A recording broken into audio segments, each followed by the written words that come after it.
Welcome to StopFake, the place where we identify fakes and debunk them to set the record straight on disinformation about Ukraine. I'm Marko Suprun, and our stories this week are: did the European Court of Human Rights rule that Ukrainian sailors held by Russia are not POWs? Did a Russian annexed Crimea member of parliament address the United Nations? And is Ukraine becoming the drug entry point for Russia in Europe? Let's get to the details.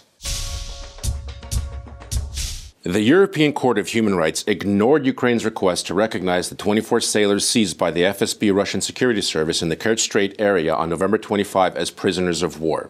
This fake news item made the rounds in Russian media on December 5 as a lead story in such publications as RIA Novosti, Ukraina.ru, NTV, and others. Now, on November 29th, the Ukrainian government brought a case against Russia to the court concerning the events in the Kerch Strait.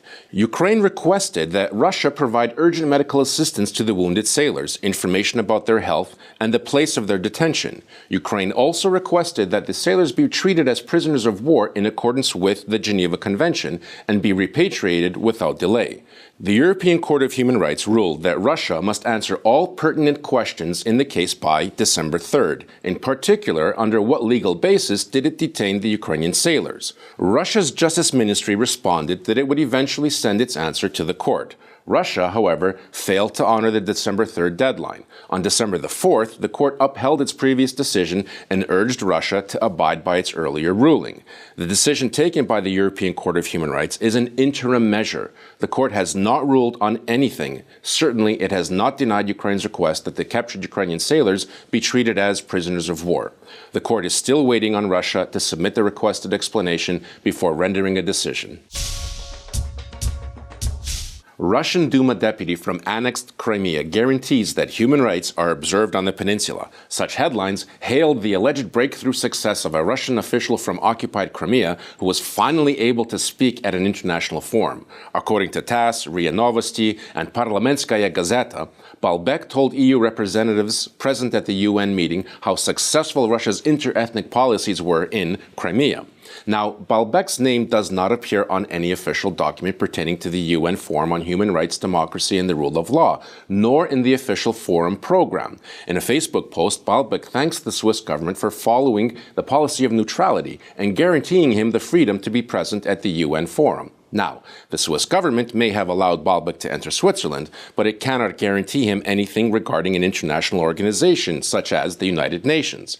Balbek did speak during an open, moderated discussion after 4 official presentations on how parliaments are facing current global challenges to human rights. He dutifully repeated the Kremlin line that human rights in Crimea are respected, no one is persecuted, and a new level of inter-religious and inter-ethnic harmony has set in since Russia annexed the Ukrainian peninsula in 2014. Balbek spoke to a nearly empty hall, and as one can see from the faces around and above him on the video, not exactly to a captive audience. Yulia Kazdobina, an advisor to Ukraine's Ministry of Information Policy, says Balbek's Geneva gig is dictated by Moscow's need to create an alternate reality for Russians who don't know or understand international law and provide useful pictures for the Russian media. Last week, Russia's Interior Ministry announced that Ukraine has become a regional leader for drug trafficking.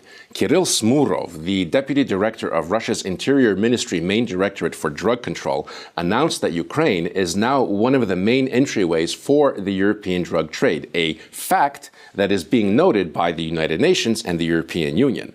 Smurov claims that drugs are coming in through Ukrainian ports and its western border, heading for Europe and the Russian Federation. Ukrainian citizens are working as couriers and suppliers, Smurov said, and organizing underground drug production and distribution in Russia. Now, the UN Office on Drugs and Crime latest analysis of drug markets paints a completely different picture. The report notes that the world's principal heroin trafficking route continues to be the so-called Balkan route, along which opiates are trafficked from Afghanistan to Iran, Turkey, the Balkan countries, and then on to various destinations in West and Central Europe. The report further notes that over the period of 2012 to 2016, 80% of all heroin-related incidents were in countries along the Balkan route, while a much smaller amounts were trafficked along a route that goes from Iran to the southern Caucasus, mainly Azerbaijan and Georgia, for shipment across the Black Sea for trafficking in Western Europe. The latest UN drug market analysis also notes that drug trafficking to the Russian Federation predominantly takes place along the northern route via the countries of Central Asia or via the countries of the Caucasus.